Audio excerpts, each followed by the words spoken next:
Good morning students. हमने इसके पहले प्रोसेस ऑफ एंटरप्रेन्योरशिप डेवलपमेंट में का फर्स्ट पॉइंट यानी कि ट्रेनिंग देखा था हमने। अभी हम उसका दूसरा पॉइंट देखेंगे जिसको हम बोलेंगे एंटरप्रेन्योरशिप डेवलपमेंट प्रोग्राम। इसका हम देखेंगे पहले explanation. An entrepreneurship development program has been defined as a program designed to help a person in strengthening his entrepreneurial motive and in acquiring skill and capabilities necessary for playing his entrepreneurial role efficiently. आपको समझ में आ गया इसका मतलब क्या है? N entrepreneurship development programme यह इस तरीके से परिभाषित किया जाता है, यानी यह ऐसा प्रोग्राम है, यह इस तरीके का प्रोग्राम डिज़ाइन किया गया है, उनके लिए डिज़ाइन किया गया है जहाँ पे एंटरप्रेन्योर न्यू एंटरप्रेन्योर बनना चाहते हैं या जो पुराने एंटरप्रेन्योर बने हुए हैं उनको अगर डेवलप करना है अपने आप को और अपना बिज़नेस को ज़्यादा स्ट्रॉन्ग बनाना है, अपने बिज़नेस को ज़्यादा स्ट्रेंथन करना है, मतलब मजबूत बनाना है, जो उनका लक्ष्य है उसको ज़्यादा से ज़्यादा मजबूत बनाने के लिए ये प्रोग्राम अरेंज किया जाता है। और स्किल यानी अपनी कौशल्य को बढ़ाने के लिए, अपने पास जो नॉलेज है या एक्सपीरियंस है उसको और ज़्यादा से ज़्यादा बढ़ाने के लिए इस प्रोग्राम की अरेंजमेंट की जाती है। यह गवर्नमेंट के द्वारा अरेंज किया गया प्रोग्राम रहता है। एंड कैपेबिलिटीज़ यानी क्षमता, अपने एंटरप्रेन्योरियल रोल को अच्छी तरीके से निभाने के लिए ये प्रोग्राम हमें ट्रेनिंग प्रोवाइड करता है, बहुत सारी चीज़ें प्रोवाइड करता है जिससे हम अपने बिज़नेस को एफिशिएंटली चला सकते हैं या अपने जो बिज़नेस है उसको नए तरीके से मजबूती से चलाना, उसे स्टार्ट करना, या जो हमारा रनिंग बिज़नेस है उसको हम अच्छे से डेवलप कर सके। यह बातें इस प्रोग्राम में बताई जाती है, सिखाई जाती है। देन है EDP is a device through which the people with latent entrepreneurial traits are identified। इसमें जो एंटरप्रेन्योरियल ट्रेड्स रहते हैं, जो उनके लक्ष्य रहते हैं, उनको आइडेंटिफाई किया जाता है। EDP यानी एंटरप्रेन्योरशिप डेवलपमेंट प्रोग्राम यह लिया जाता है। इसमें जो एंटरप्रेन्योर की जो भी लक्ष्य रहते हैं उनको आइडेंटिफाई किया जाता है, पहचाना जाता है। जैसे कि एंटरप्रेन्योर जो पोटेंशियल एंटरप्रेन्योर है उसको पहचाना जाता है, उसको सिलेक्शन किया जाता है कि यस ये कर सकता है, ये अपने बिज़नेस को और बढ़ा सकता है। और motivated to take up a new industrial venture, नए बिज़नेस को स्टार्ट करने में ये मोटिवेट करता है प्रोग्राम। ट्रेन करता है इन मैनेजिंग द यूनिट को मैनेज करने में ट्रेन करता है। And guide in all aspect of starting a venture, और हर तरीके से जो भी गाइडेंस हमको मिलना चाहिए ये EDP हमें प्रोवाइड करता है। वो सारी ट्रेनिंग हमें ये EDP प्रोवाइड करता है अपना नया वेंचर और नया एंटरप्राइज स्टार्ट करने के लिए। देन है EDP was the first introduced in Gujarat in 1970। ये सबसे पहले इंट्रोड्यूस गुजरात में किया गया 1970 में, और जो कि स्पॉन्सर किया गया was sponsor by the Gujarat industrial investment corporation. Gujarat industrial investment corporation के द्वारा इसकी स्पॉन्सरशिप की गई। उसके बाद है the EDPs are based on MC Clelland's experience in Kakinada district of Andhra Pradesh. Andhra Pradesh के काकीनाडा डिस्ट्रिक्ट में यह EDP का जो प्रोग्राम है वो लिया जाता है। वहाँ पे एंटरप्रेन्योर्स को बुलाया जाता है, ट्रेन किया जाता है, उनको हर बात सिखाई जाती है। और यह MC क्लीन एक्सपीरियंस है। It means it is a group of individual, यानी ग्रुप ऑफ इंडिविजुअल्स के द्वारा यह प्रोग्राम लिया जाता है। और जहाँ पे अच्छे एंटरप्रेन्योर्स को, या जो एंटरप्रेन्योर अच्छा बनना चाहते हैं या अपने बिज़नेस को डेवलप करना चाहते हैं उसके बारे में पूरी ट्रेनिंग प्रोवाइड करते हैं। आंध्र प्रदेश में वेयर द बिजनेसमैन वे are provided with motivation and training. Businessman को इसमें मोटिवेशन और ट्रेनिंग प्रोवाइड की जाती है। मोटिवेशन उनको दिया जाता है ताकि वो अपने चलते हुए बिज़नेस को और डेवलप बना सके और अच्छा और विकसित बना सके, और अच्छी ट्रेनिंग दी जाती है उन एंटरप्रेन्योर को जो नए हैं। इस वे में जो नए हैं उनको अच्छी से अच्छी ट्रेनिंग प्रोवाइड की जाती है। देन अभी हम देखेंगे the EDP includes following steps. इसकी स्टेप्स है 8। उसमें से हम फर्स्ट स्टेप देखेंगे arrangement of infrastructure. Arrangement of infrastructure का मतलब होता है कि जो भी मूलभूत आवश्यकताएं हमें बिज़नेस स्टार्ट करने के लिए ज़रूरत पड़ती है ये EDP प्रोवाइड करता है। जैसे कि जो बिज़नेस ऑलरेडी स्टैब्लिश्ड है उनको जो चीज़ें नहीं है, इट मीन्स मशीनरी है या असेट्स है या कैपिटल है या फाइनेंस है या जो अदर चीज़ें रहती है वो इन्हें प्रोवाइड की जाती है। और जो नए एंटरप्रेन्योर है जो चीज़ें उनको लगेंगी वो भी ये उनके अरेंजमेंट करा के देते हैं। Second point is selection of potential entrepreneur.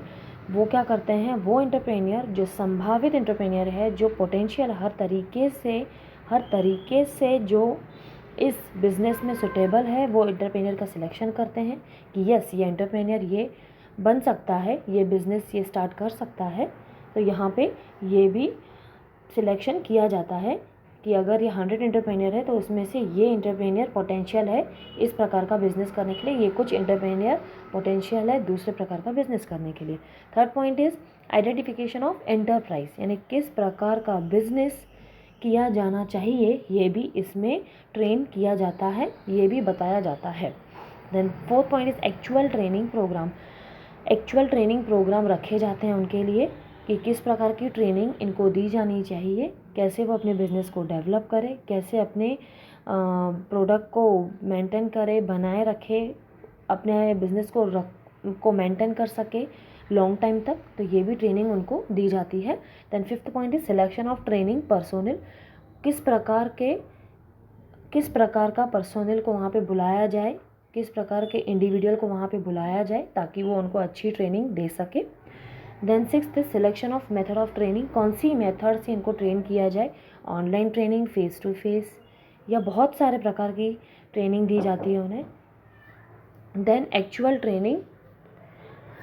Training दी जाती है उनको, एक्चुअल ट्रेनिंग दी जाती है उनको कि जैसे कि जब ट्रेनिंग प्रोवाइड करने के बाद सारी उन्हें पूरी एक्चुअल ट्रेनिंग भी दी जाती है, जैसे कि उनका फेस टू फेस जैसे डेमोन्स्ट्रेशन उनको प्रोवाइड करने के बाद उन्हें यह बताया जाता है कि आपको ये बिज़नेस करना है। देन एट्थ पॉइंट है उसका monitoring and follow up.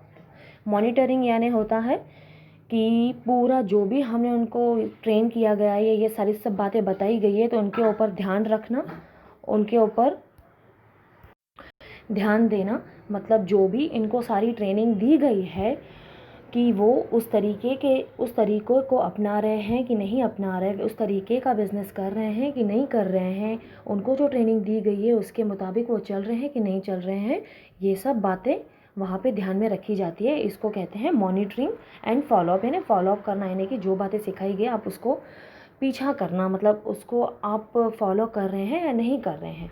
Then अभी हम देखेंगे ऑब्जेक्टिव्स ऑफ ईडीपी। ऑब्जेक्टिव्स मतलब होता है उद्देश्य। जो एंटरप्रेन्योरशिप डेवलपमेंट प्रोग्राम है उसका उद्देश्य क्या है, आखिर गवर्नमेंट ने ये प्रोग्राम को क्यों लागू किया है या क्यों इसे ऑर्गेनाइज किया है या क्यों स्पॉन्सर किया है, अभी हम देखेंगे। The following are the objectives of EDP are identified. First है उसमें का to foster the entrepreneurial growth in the country. सबसे पहले है कि एंटरप्रेन्योर की ग्रोथ को कंट्री में बढ़ाना। ये कैसे बढ़ाएंगे हम, ज़्यादा से ज़्यादा इंडस्ट्रीज़ को डेवलप करना, ज़्यादा से ज़्यादा इंडस्ट्रीज़ को इस्टेब्लिश करना, ताकि जिसको ज़रूरत है, जिस एंटरप्रेन्योर को नया बिज़नेस स्टार्ट करने की ज़रूरत है वो बिज़नेस स्टार्ट करे, या जहाँ पे बिज़नेस नहीं है, जहाँ पे ज़्यादा से ज़्यादा इंडस्ट्रीज़ नहीं है वहाँ पे ज़्यादा से ज़्यादा इंडस्ट्रीज़ को इस्टेब्लिश करना, जहाँ पे है वहाँ पे और ज़्यादा डेवलप करना, ताकि हम एंटरप्रेन्योरियल ग्रोथ कर सके अपने कंट्री की। आए समझ में। इससे हमारे देश का विकास होगा, देश की डेवलपमेंट होंगी। तो हमें यह ध्यान में रखना है कि सबसे पहला जो उद्देश्य है ईडीपी का वो है to foster the entrepreneurial growth in country, कि एंटरप्रेन्योर की ग्रोथ को बढ़ाना, यानी कि ज़्यादा से ज़्यादा इंडस्ट्री इस्टेब्लिश करना। दैन सेकंड पॉइंट है optimum use of available resources. इसका मतलब है कि सही उपयोग करना, जो रिसोर्सेज आपको मिल रहे हैं या जो अवेलेबल है उन रिसोर्सेज को ऑप्टिमम यूज़ करना, मतलब कि सही उपयोग करना, ताकि हमारा जो वेस्टेज होता है रिसोर्सेज का वो कम हो। उसके बाद हमारी जो रिडक्शन इन कॉस्ट, मतलब जो हमारा कॉस्ट ऑफ प्रोडक्शन है उसमें जो ज़्यादा से ज़्यादा कॉस्ट लगती है वो भी रिड्यूस होती है अगर हम अवेलेबल रिसोर्सेज का सही उपयोग करते हैं तो। Third point is development of backward region and improving economic status of improving economic status of socially disadvantage group. जैसे कि डेवलपमेंट ऑफ बैकवर्ड रीजन, जो रीजन बैकवर्ड है उसकी डेवलपमेंट करना, मतलब जहाँ जहाँ इंडस्ट्री इस्टेब्लिश नहीं है वहाँ वहाँ इंडस्ट्री इस्टेब्लिश करना लार्ज नंबर में, उसको इम्प्रूव करना।